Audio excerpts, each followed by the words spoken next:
And we're back with duel number 4. Although this time around we don't have a extra friend along with us for the journey.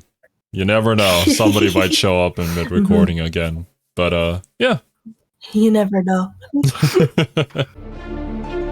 A world separate from our own. Why do you do this to me, YouTube? You want to watch this in the lowest quality, right? That's what most people want. Exactly. A world separate from our own, yet somehow controlling The backyard? The backyard. Yeah. Hidden behind its gates are the eternal truths of good and of evil, of creation and destruction, of chaos the likes of which mankind has never seen. Wait, what was that Final Fantasy game where the main protagonist is just like, chaos, this, chaos, that. I must kill chaos. I forget its name. But you know which one I'm talking about, right? I've only played 2 Final Fantasies. No, I don't. Damn. Yeah, I don't know. Was it a Final Fantasy game? I'm pretty sure. It was a pretty big meme when it came out. So I don't know it. Time long past, a philosopher entered this other realm. He returned, and through shuddering breaths he spoke. No evil should touch this place. This philosopher sealed all that the backyard was into a single tome. Genius. His hope was that mankind would never stumble upon its power. With that, the path to the backyard was forever barred, and peace once again blessed our world. I feel like sealing all this into a tome somewhere means that it's inevitable that somebody's going to discover it and uncover all the secrets. Would it not be better to just dispose of all of this information so that nobody ever or finds at least, out? You know, not into a single item. Or, yeah, split it all across the land, just bits and pieces of paper. So you have to go searching for each piece to then collect and, you know, make your one wish. I feel like there's also the argument where, like, I guess if you don't document it or put it somewhere as a warning for people, then somebody's inevitably also still going to discover it. I mean, true. But I feel like there are better options out there than just, I'm going to put it all in this book and hope no one touches it. Yeah. Yeah. It's kind of like, I don't know. Kind of like the board game Jumanji, where you just throw it into a river and be like, yeah, nobody will ever find this again. Just, I don't know, just destroy it maybe? But what followed, the ancient sage could never have predicted. For evil came not from a human who discovered the book, but from inside the backyard itself. Oh, the enemy within. Heaven or hell. Get ready to rock.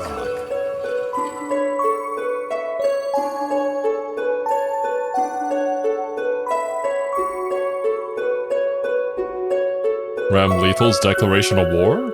The memories of Asuka R. Cruz, Isotope and Isolation. In a time long gone, before the end of friendships and a century of war, Frederick Balsara, Aria Hale, and Asuka R. Cruz had a philosophical discussion about the nature of creation, evolution, and the guiding influence of something in between. Aria, at the start of her workday, notes that the other two had not slept and that she was entering a discussion in its 5th hour. As a thought exercise, Asuka asks Aria if she believes all products of the natural world are accidents of low probability. Aria concurs that this is stochastically correct.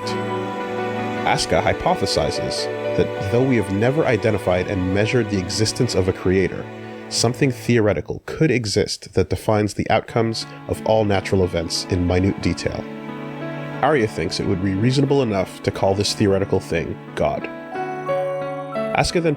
I mean, you can interpret it in many different ways. I feel like at the end it's just kind of what you want to believe in. For us to develop in such a way to get to where we are, it seems incredibly, highly, nearly impossible, and yet we're here right now. So that in itself could suggest that there is something that created us or guided us to reach this point. Or it could just be dumb coincidence. Or maybe it's all just a simulation, and always has been. Oh, with the existence of the backyard, that's probably the answer here. And points out that within a given evolutionary model, there sometimes exists a missing link, where species A becomes species C, but evidence of step B is missing. This might be caused by a number of factors as identified by the theoretical God, but he finds the idea of a third-party interference in the process to be a compelling consideration, as it is entirely possible that an outside factor could force species A to become C by rewriting DNA. Now this, I kind of remember something similar being said. No, I'm not a biologist, obviously. I feel like there are certain species where they still haven't figured out yet exactly how they, in the evolution path of how they became to be the way that they are now from what they used to be. Yeah. So it's just kind of like still in research. I hate phylogenetics. That was my least favorite part of biology. Mm-hmm. And I remember at one point we were just making like a whole bunch of phylogenetic trees. And I went up to my professor. So I was like, is there like one true tree? Like, is there an actual point of reference that we've determined, like, yes, this is like the correct branching or whatever? And the answer is pretty much no. It's like we don't really know. This is just kind of a collection of best guesses. And if you look at one tree and another tree, people will organize them different and all that. It's like evolution as a theory is really fascinating because we see aspects of it in small doses constantly throughout the world. So as a theory, we see it and it's real. But in the kind of macro sense where we're talking about like species becoming different species and ancestral species, we really don't know a lot. Like there isn't a whole lot of evidence there. And most of the evidence that has come out has been debunked. So it's like, I don't know. In some aspects it makes sense, in some it doesn't. It's pretty interesting. I see. Like I said, I hate phylogenetics, and that was... if I never draw another tree again, would be too soon. I see. But yeah, I mean, at that point, it almost seems like a fun thought experiment rather than an actual like line that you can trace. That's a pretty good way to describe it. Because a lot of the evidence that they use to define a lot of connected species is between shared traits. But then a lot of times you'll have traits that are shared that are entirely unrelated. So it's like when you look at a whalebone, like their fins look like hands. It's like, okay, what the heck does that mean? Does that mean we used to be whales? It served no purpose in a whale's like flipper, right? So they're traits that are residual from something. Whether it's because they used to have fingers, maybe, but it's like they don't have really any correlation to us as people. So they'll define it as like it came from somewhere else. I don't know. It evolved its own way. I don't know. Someone who's an expert in phylogenetics will probably get mad at me and be like, "No, it's because of this." It's not my favorite subject. I'm not an expert on it, but yeah. I mean, if anybody is an expert in biogenetics and you want to say something about this, feel free to. I think it's quite fascinating, actually. Asuka dubs this factor Apocalypse. Why? Arya considers the theory. Why would you name this Apocalypse? I feel like names have power, but you know, you do you. But deems it too wildly impractical. Asuka notes that throughout history, considerable numbers of species with missing links have gone extinct, and that the intervention of Apocalypse could lead to ruin. Frederick interjects. Okay, well, if you interpret it that way, then yeah, it makes sense to call it Apocalypse, because it's the end of said species. So, are we going to somehow tie it into the apocalypse of humans? An extreme jump. Right? Yeah. That Asuka's statements are in fact absurd, and Arya shouldn't believe him. You should be the one that chooses your own path. No one else's hand should decide for you. It's that simple. Don't you love the age-old concept of predestined versus free will? Oh, we'll never be able to settle on that. It's just what you want to believe in, really. Like, there are so many instances where you could say that a decision that you made was by your own free will, but then there are also factors that you can consider to add up onto your life experiences to make you decide that the way that you did.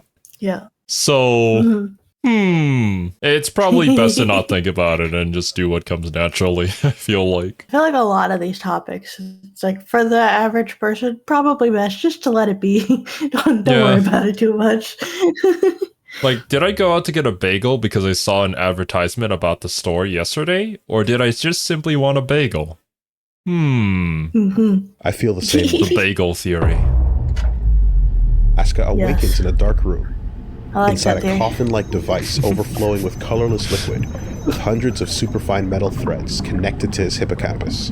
I so can't believe you're like, damn, at least he's got drip, though. So he's locked in a prison. Raven is it cool? was standing nearby. I mean, it is. Also Unicorn Man. There's a switch removing the lid from the device. Asuka sits up. His body's been rejuvenated once again, and he feels restored. However, the permanent memory loss associated with this process continues to be a complication of extending his life. Thus, Asuka is in the process of backing up his memories, and notes to Raven, of course, that this one in particular has elicited some nostalgia. I see. Baptisma 13 Epilogue. Asuka and Raven stand in the backyard after the destruction of Valentine. Asuka feels that things will not go as smoothly next time, as there's no telling when the next Valentine will appear, or if there will be tens of thousands of them. He wonders if the flame of corruption will be the one to end things. Raven remarks that the dragon install has started to encroach, and vows his protection. I'd just like to add that, you know, we already know all about Guilty Gear and just how over the top it can be, but this is such like an anime villain line, just to mumble a bunch of like keywords that nobody else really understands in a cool way. The dragon install is almost ready, but the flame of corruption will come to burn it all. Like, super edgy and super cool. And his little henchman is like, yes. Yes. I bow to you. By the unicorn horn on my head, I vow that I shall see this through. But Asuka says that won't be needed. History will write its own course, and it'll be Raven's responsibility to witness it. The time of apocalypse approaches, and Arya won't wait any longer.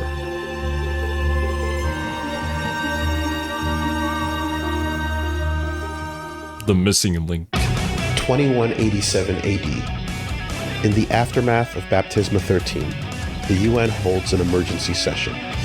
Kai Kisk, first king of Illyria, proposes human coexistence with gears. The proposal is defeated and never mentioned to the public, but as a result, many heads of state begin to distrust Kai. World powers begin to... Well, I can kind of understand why. There was this whole long war between the humans and the gears, and then Kai obviously has his point of view, because, you know, he's kind of banging one. So, like, has he been manipulated in some way? Who knows? Yeah. But also those officials could likely just be corrupt officials too, so, yeah. Government this thinks... man is thinking with the wrong head. We can't trust him in politics. I feel like most politicians think with the wrong head, though, if I'm being perfectly honest. Like, I don't think politicians usually think with the head in any aspect. Dang. Oh, man. Well, we should probably stop. We're telling too much of the truth. This has been... our conversations this episode are a little much. Hopefully we haven't given you guys any existential crisis, you know, but... That's my goal on this earth, is to give people as many existential crises. Is that why all the anime and games you recommend give that to me? Yes, how did you know? Oh my god. To develop their own countermeasures to provide humanity with defense against the unknown. The Conclave initiates the Cypress Project, a weapons development program for magic-based firearms usable by those without magical aptitude. Okay. Furthermore, magical constructs called opus units are developed. Effective in traditional combat as well as magic support, they're designed to obey without question. Production output for both the Cypress and Opus projects takes place in a secret research lab named Frasco 2, overseen by Leon Mining. What a is that nefarious- horse? There are a lot of things going on here, and I don't think any of it is good. This screams Bedman, though. Is this when he shows up? Actually, yeah, it kind of does. Founder of the Post-War Administration Bureau, with political ties to the Assassin's Guild. Starting with Illyria, shipments of Opus units are soon deployed to every major city globally, This as won't per go the wrong. orders of Never does. the Sanctus Maximus Populi. That's like the coolest and edgiest name for us. Alright? I was gonna say, all the names so far have been very, like, edgy, but... We are the Sanctus Maximus Populi. This is definitely like something straight out of Warhammer 40k. Like, this is high gothic. Like, oh, jeez. The Sanctus Populi organization is not technically a religion, as they have no doctrine Not and technically. require no faith. But they're nonetheless treated more with of the a same cult. It's the devotion and same trust by way, the not a religion in the same way that Tokiko's group is not a cult. Yeah, pretty much. And once again, an eye reference. Does anybody even understand any of this? I feel so bad for you I don't guys. care. Just play No, the I don't feel games. bad. They should they should play the game. the general population. While vast amounts of knowledge have been lost to time, after the dawn of revival, humanity never forgot those who they relied on amidst the chaos. It was only natural that the apostles that saved humanity would soon be surrounded by devout followers. These followers became the founding body of the Sanctus Populi organization. Currently, though the Conclave holds decision-making power over world governments, the Sanctus Populi's leadership position, Sanctus Maximus, holds the true final executive decision. For 8 years, from 2169 to 2177, the position They of even have Sanctus funny Maximus little religious hats on their robot heads. I mean, you gotta be a little straightforward with your symbolism in order for the people to get it, you know? For your casual audience. was held by Happiness the 27th, a beloved, gentle, and Happiness? fair man. But in his Happiness? final days, he deteriorated both mentally and physically, eventually dying of fatigue. Oh damn! He is succeeded by his appointed cardinal. That's some Arians, hair. a woman known for Ariels. being calm and virtuous. However, the I think Sanctus we're into Maximus Zerd is not stuff the now because she looks familiar. Oh boy. Well, here we go. Well, I mean, up at the top, you can see the title, Guilty Gear Zerd, so. Avengers in the wake of Oh, Baptisma yeah. 13. I played the story mode in. Guilty Gear, I Fast still don't know if Edge it's Zerd or XT, XT. but Hmm. I didn't understand it because obviously it's missing Well, context. Yeah, you hadn't played any of the previous games before that, right? No, Actually, have you finished Strive's story? no. No. Okay. I guess that's just something we're gonna have to get to once we start playing it. Yeah, I actually haven't done the story mode at all for Strive. I've only done the multiplayer. I see.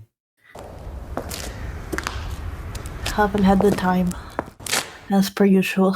Yep. Usual adulthood stuff. Yeah.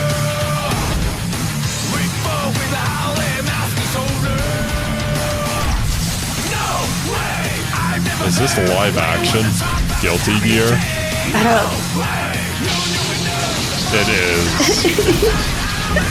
It's so freaking cool!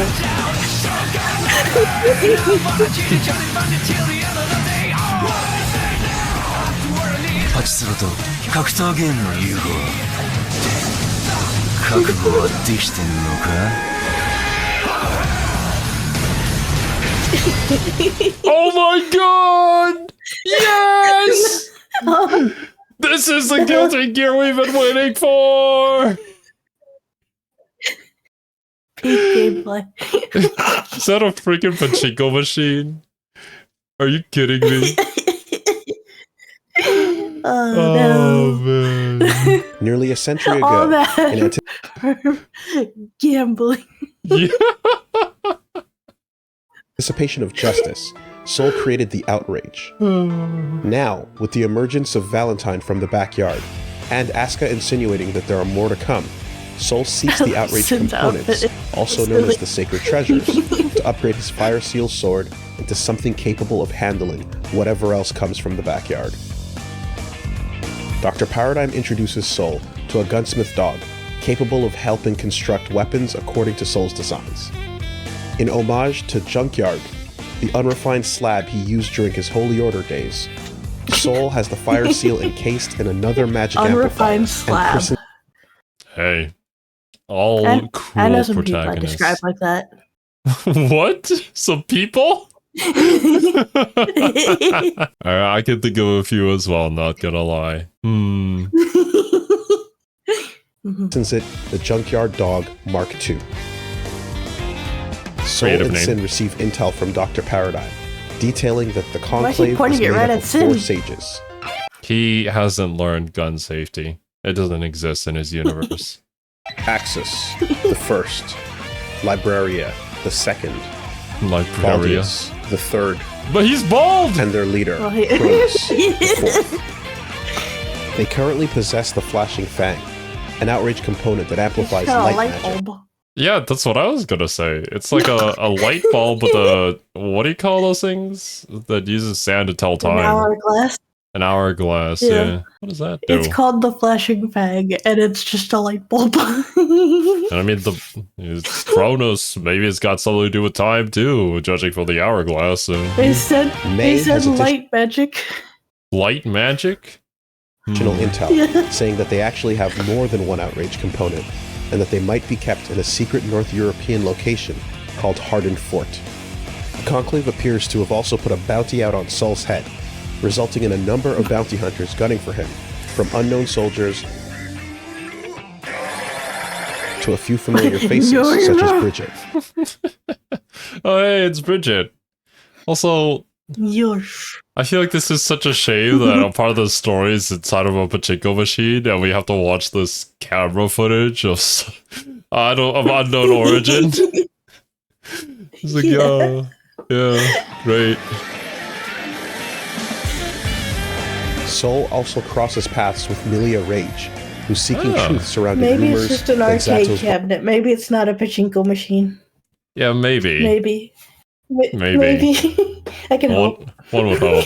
body has been stolen. Through Cronus, we learn that the Conclave have appointed themselves the only true leaders of humanity, and they're awaiting something called Shocking. St. Elmo's that could only Fire. end well. Elmo! Elmo. Oh, this was not a It's just crossover I was meme of expecting. Elmo and the fire in the background. To become gods. They possess 3 outrage parts: the Flashing Fang, the Dominator, and Baikal. The They believe King Dominator. Kai knows too much and will need to be put down, but it's too early to do so. Soul, however, can't be allowed to be an obstacle to them any longer. Soul and Sin infiltrate Hardened Fort and encounter Baldius, who taunts them and attacks using forbidden magic, allowing him to fight with a power closely resembling Eddie, named Cerberus. Oh, It is What? Serby? What have they done to him? unknown whether or not Stick this it is out made of possible Baldius's due to the back. Conclave research into No. Zato 1's corpse. Despite My beautiful Baldius's doggo, taunting, what have they he done? reveals nothing of the Conclave's intentions. It doesn't Though he's even look able like a to dog. It looks absorb more like a Soul's hydra. Fafnir attack, Kinda, yeah. he's ultimately outmatched and melts away into a puddle to escape. What is the His quality? injuries prove to be fatal, however, and he dies shortly after, bolstering the resolve of the remaining sages. A teacup is placed Rip upside down Baldius. in his memory at future Conclave meetings.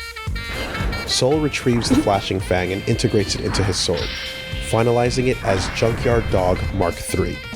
So what? Now he's got a light bulb in his sword too? Okay. When activated, the outer casing opens up to reveal an integrated fire seal alongside parts that resemble Bridget's revolving yo-yo. The combined What? usage of 2 outrage components allows its original purpose to be fulfilled. A portable weapon Did you capable know of that firing Bridget's the weapon all is a yo-yo? Yeah, he did. I mean, she has that with her the entire time, just going around, being super happy, jolly, playing with the True. yo-yo. Yeah. Powerful spell. Yeah. Saint Oratorio. Guilty Gear I like the Exrd. names in this Sign. episode are getting me more than the previous ones. 私はラムレザル・バレンタイン。これより全世界に宣戦布告する。 Just a casual declaration of war on the あな world. た方出来損ないの人形どもは全て根絶やしにする。未来を悲観しろ。 Well, that was unexpected.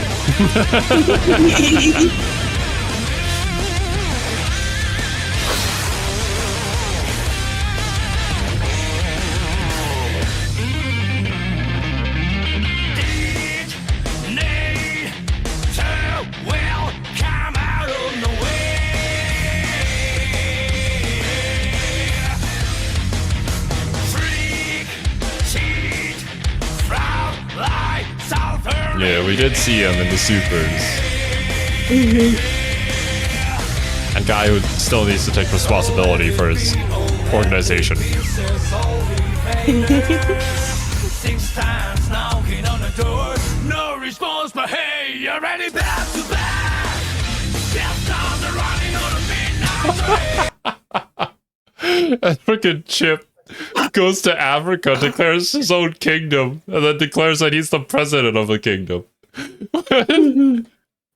Isn't he American too, but he's a Japanese ninja?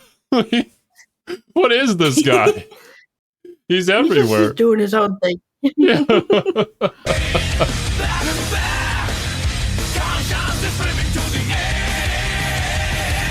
You know, and there's Ben, man. Gosh.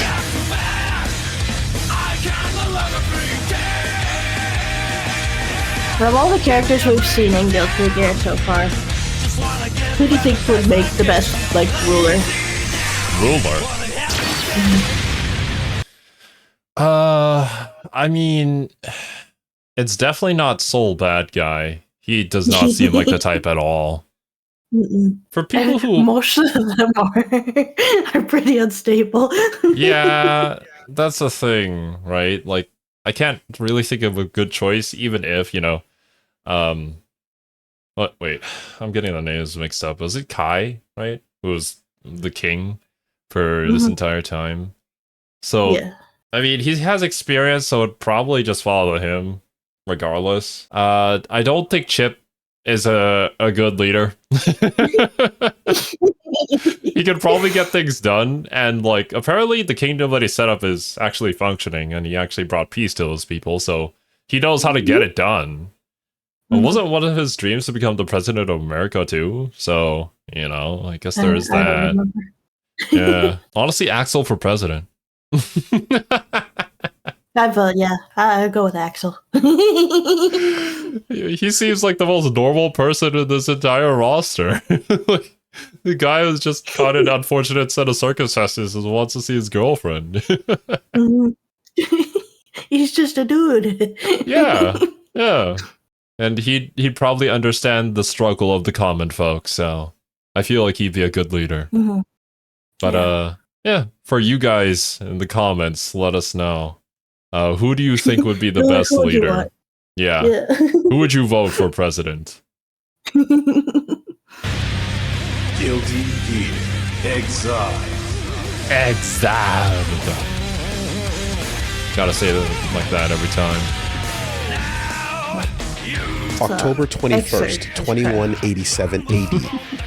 I won't A being remember called this next time. Ramlethal Valentine announces her existence to the world publicly, broadcasting a declaration of war on humanity. Where did you even come from? October 23rd. The conclave meets in a location known as the Tea Room to discuss their secret negotiations with Ramlethal and their intentions to rewrite the history of mankind. They assess all particular persons of interest who might interfere with their plans.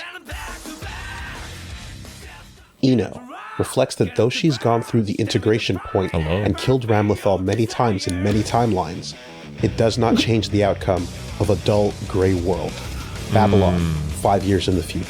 So, I mean, Eno knows that it's going to happen, and she's tried, but it just ends up the same way regardless. I guess in a way, both Ino's objective as well as the Conclave's objective are kind of the same, but Ino has a different reason for wanting to do it, whereas for them, they want power and control. I feel like Ino's like, she has a good intention, but I don't think she is going about it quite right. Because her whole thing is she doesn't want a dull gray world. She doesn't want it to be boring. And whether or not that's good for people or not is debatable. But yeah, her goal is very simple and doesn't really involve anything about her gaining power and controlling people, so I guess it's better than the Conclave's intentions. Yeah, I suppose. 5 years in the future, with humanity nowhere in sight. However, bringing that man into this time cycle has finally caused some change, as she realizes that Sol has become much stronger than usual, and that she's unable to kill Ramlethal. She's ecstatic at the prospect of no longer being obsessed with this world's outcome. Suddenly, a time-slip trap that she set goes off, bringing Axel Low to 2192 AD. Axel Low time-slips to 2192 AD, to the city of Babylon, 5 years in the future. A voice reaches out to Axel, and a man calling himself the Original asks him to deliver a message to that man. The OG. Axel then time-slips directly into a dream world in which he's almost killed by an immensely powerful enigma called Bedman. But he's pulled out at the last second by a time-slip trap set by Ino. Again? He's just getting jerked around all over the place. Bro's getting flung across space and time, and he doesn't even know what the heck is going on, man. Poor guy. Axel knows about the existence of the Original. She agrees to let him deliver his message, ignoring his request to instead be sent back to his home in Cotswolds, England, 1998.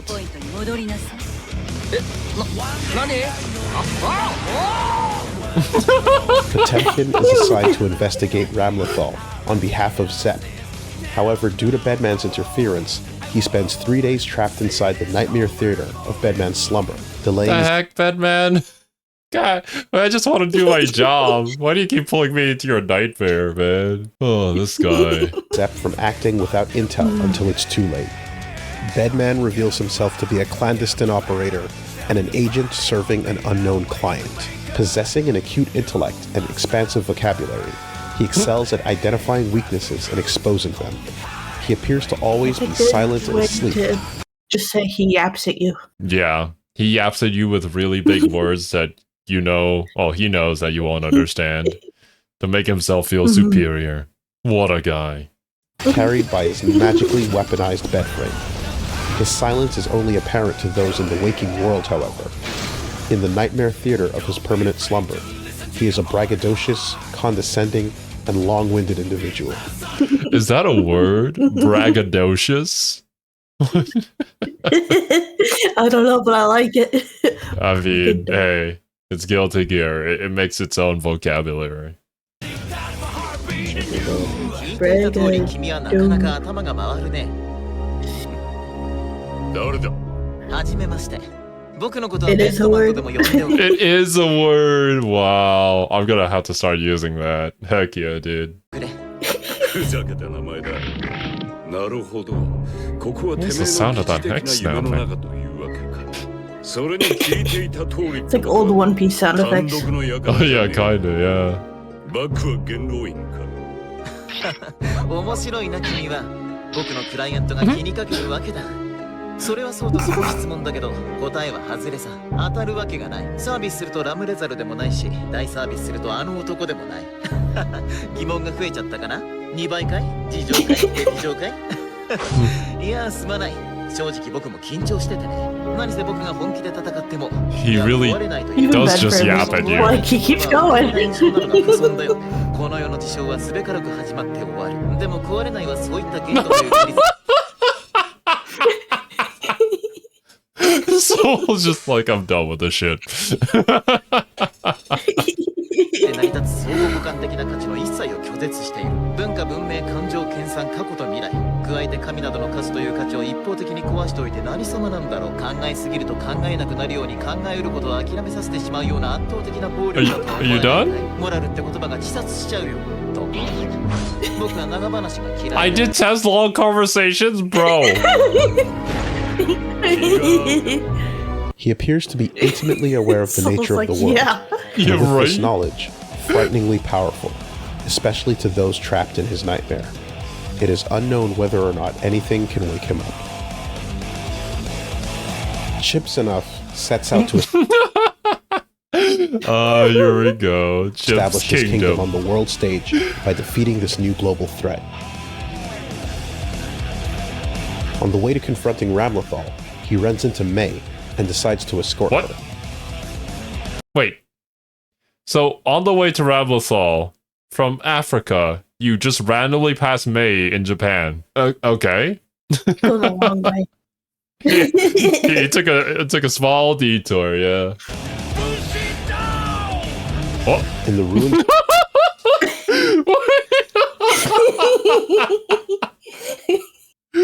Okay, look, for the supers and stuff, and just seeing his character design initially, I thought he was like a super edgy ninja guy, but he's actually kind of a dork. Yeah. Who just randomly shouts Bushido in the middle of battle? of Japan, I Ramlethal feel like refers to May as he's less chill and more just cringe weeb. Oh yeah, totally. in the ruins of Japan. Ramlethal refers to May as Japanese girl, a word which May doesn't understand. Ramlethal says that it means she's still somewhat useful, but it's also What? something that the rest of humanity considers a disease. Oh god. Japanese are a disease? What? The weebiness. They brought Looking at anime. Milia Rage secretly meets Venom, who informs her that Zato 1 has been resurrected by the Conclave. Venom has been assigned to guard Zato's location, however, so they agree to meet again on the battlefield as enemies with the same goal. In a secret lab known as the Okay. Conclave's Opera House, Zato 1 floats in a dimensional prison with Forbidden Beast Eddie, trying to recall his existence. He chooses to stay contained. The Conclave's stolen resurrection experiment has worked, resulting in Zato being the first human to have his soul returned to his body. However, his mind and personality have been wiped clean. Okay, so yeah, that was a question that I had for Zato and Stride, because at the end of the last video, I think he completely lost himself and the demon took over pretty much. But okay, we just resurrected him, but he doesn't remember stuff anymore, so.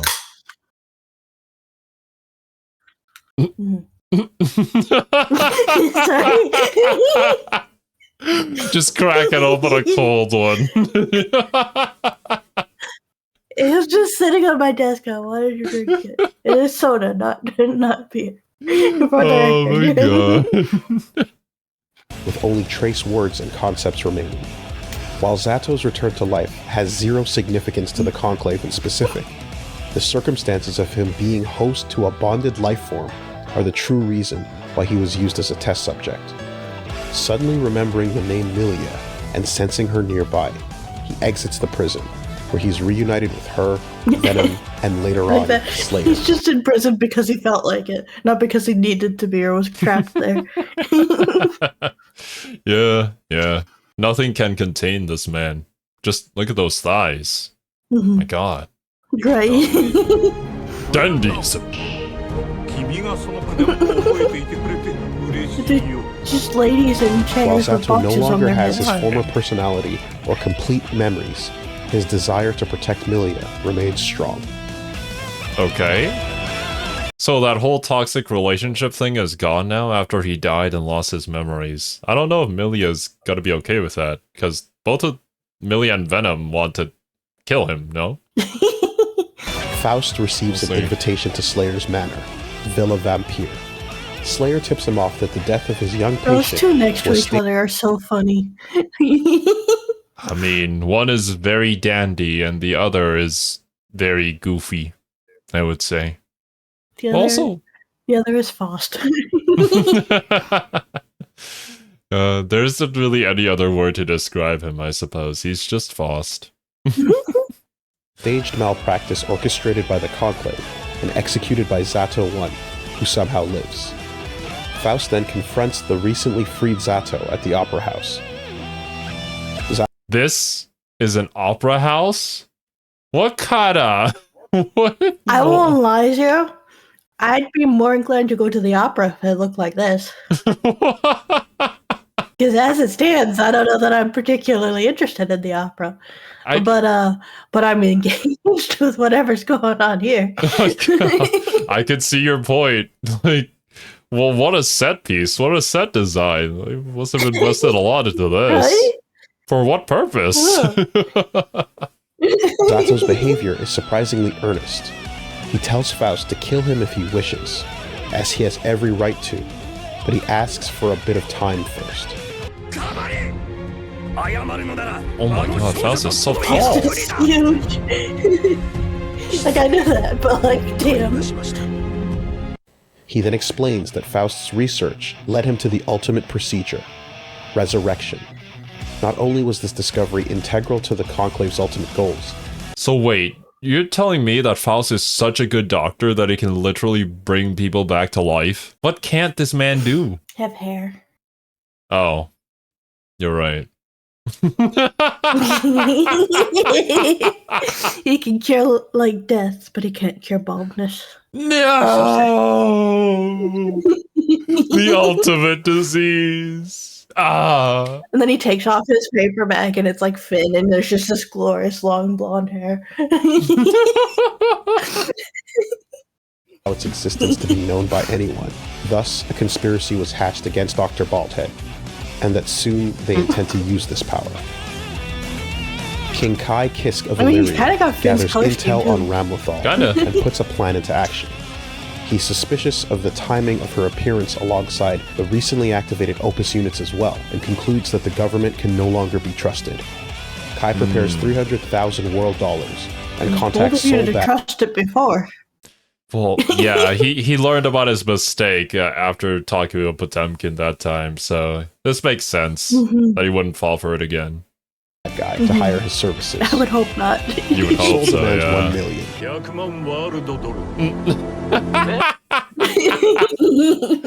Gotta, outbid everybody.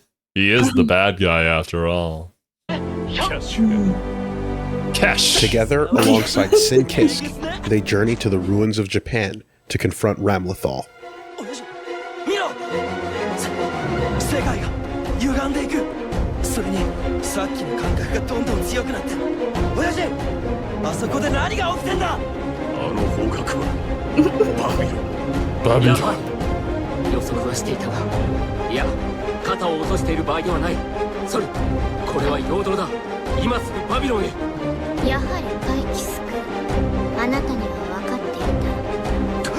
It sounds like Ramlethal.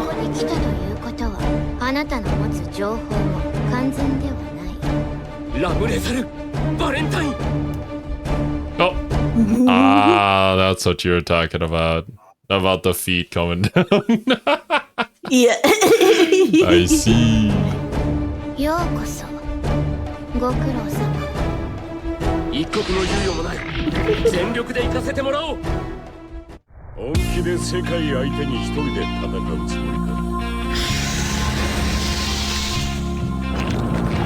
there it is. Oh, God! Why is it slimy? Is it some sort of monster that encompasses her? She's just inside the mouth of it? What the heck? Oh my god. Well, I mean, I'm not gonna yuck anyone else's yums, so... You do you, my dudes.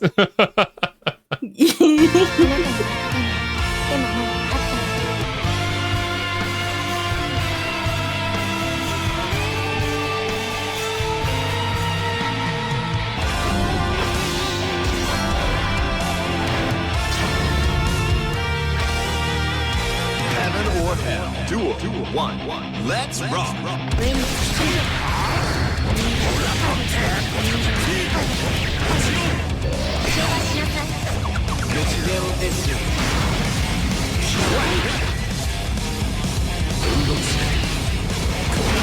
She was the character I played the most in GGXrd. I bet it's because you like the intro sequence. October 28th, 2187 No. AD. Ramlethal is defeated in the ruins of Japan, but Sol catches on to the fact that they've been baited. Who declares war on the world and then sits waiting in the middle of nowhere? Right? Ramlethal concedes that the outcome of this battle was irrelevant. She was only a distraction. Nani?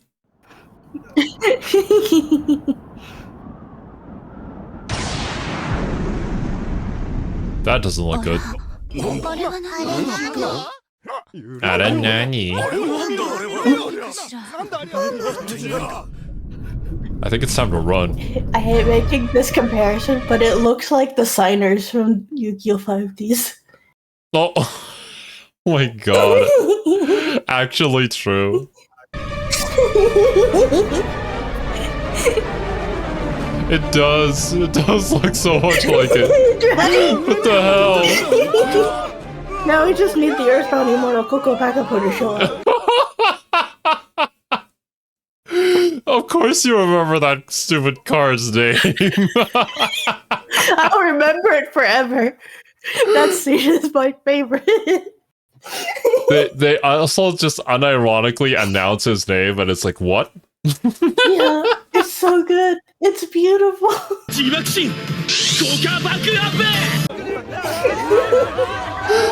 Oh, man. Suddenly, Oh, no! a tremendous It really is floating fortress just my known job as to the make this Cradle dumbest appears references. above the city of Oh, Babylon yeah, for a brief 100%. moment, then disappears, emitting a No! massive information shockwave. Not the baby! Oh, she went butt All first. living beings in the city are atomized in the process. Why did you have to point that Oh, out? damn.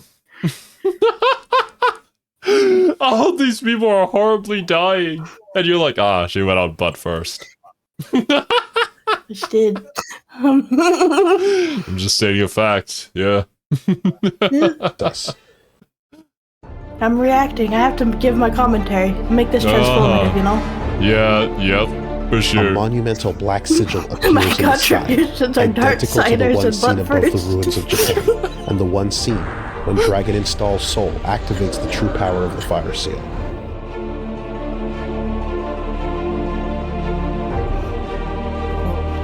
Contact Atomized it has back. been made with the backyard.